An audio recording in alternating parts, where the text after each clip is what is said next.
cannot sneeze with your eyes open because your body has a built-in reflex that forces your eyelids to shut tightly the moment a sneeze begins. This happens because sneezing triggers a complex chain reaction in your nervous system designed to protect your eyes from the explosive force of air and particles shooting out at over 100 miles per hour.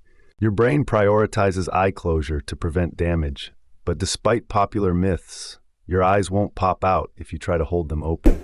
This involuntary reflex reveals just how intricately our bodies defend themselves without us even realizing it. This video is for educational and entertainment purposes only. Stay curious and keep exploring.